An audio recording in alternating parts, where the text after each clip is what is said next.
Israeli বাহিনী তেহরানের কাছে জ্বালানি ডিপোতে হামলা চালিয়েছে। অন্যদিকে বাহরাইন জানিয়েছে ইরানের হামলায় তাদের একটি ডিস্যালিনেশন প্ল্যান্ট ক্ষতিগ্রস্ত হয়েছে।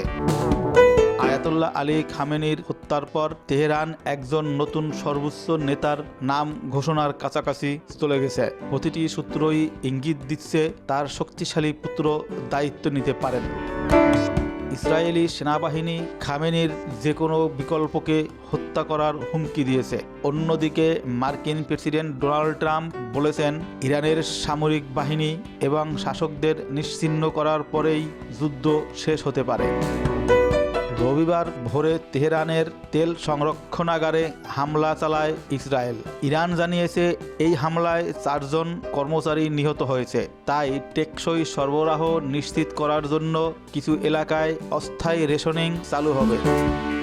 এই হামলার পর ইসরায়েলি প্রধানমন্ত্রী বেঞ্জামিন নেতানিয়াহু বলেন তারা আক্রমণ চালিয়ে যাবেন এবং ইরানের শাসকদের উপর দয়া ছাড়াই আঘাত করবেন। ট্রাম্প এয়ারফোর্স ওয়ানে সাংবাদিকদের বলেন তিনি এই সংঘাতের অবসানের জন্য আলোচনায় আগ্রহী নন, যদিও জ্বালানির দাম আকাশচুম্বী। তিনি বলেন ইরানে আত্মসমর্পণ করার জন্য কেউ অবশিষ্ট থাকবে না।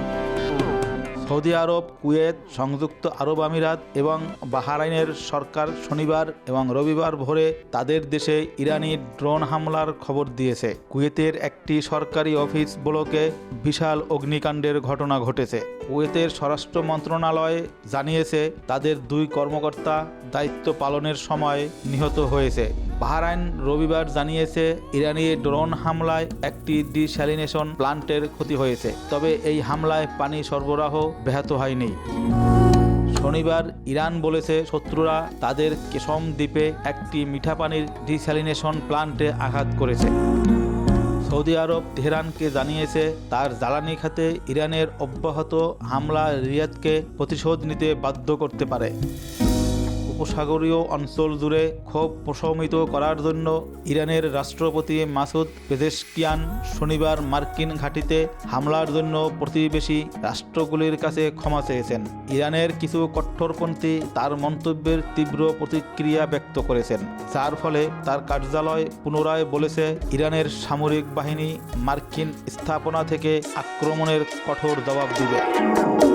তেহরানের পরবর্তী সর্বোচ্চ নেতা নির্বাচনের দায়িত্বপ্রাপ্ত ধর্মীয় সংস্থা রবিবারের মধ্যেই আয়াতুল্লাহ আলী খামেনির উত্তরসূরির নাম ঘোষণা করতে পারে বলে ইরানের সংবাদ মাধ্যম জানিয়েছে। কাউন্সিলের সদস্য আয়াতুল্লাহ মোহসেন হায়দারি বলেছেন খামেনির নির্দেশনার ভিত্তিতে এমন একজনকে নির্বাচন করা হয়েছে যাকে শত্রুরা ঘৃণা করবে।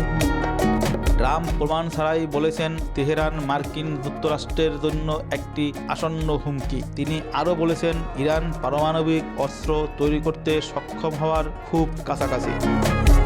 শনিবার ট্রাম্প বলেন পারমাণবিক স্থাপনা সুরক্ষিত করার জন্য তাদের স্থল সেনা পাঠানোর সম্ভাবনা রয়েছে। ইরানের জাতিসংঘের রাষ্ট্রদূত আমির সাইদ ইরাভানির মতে মার্কিন ইসরায়েলি হামলায় কমপক্ষে 1332 জন ইরানি বেসামরিক নাগরিক নিহত এবং হাজার হাজার আহত হয়েছে। ইরানের হামলায় ইসরায়েলের 10 জন নিহত এবং কমপক্ষে 6 জন মার্কিন সেনা নিহত হয়েছে।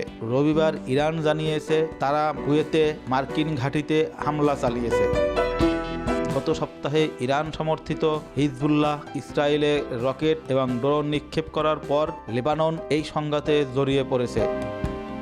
রবিবার ভোরে ইসরায়েল বৈরুতে একটি হোটেল ভবনে হামলা চালালে কমপক্ষে 4 জন নিহত হয়। ইসরায়েল জানিয়েছে তারা লেবাননের রাজধানীতে কর্মরত ইরানি কমান্ডারদের লক্ষ্য করে হামলা চালিয়েছে।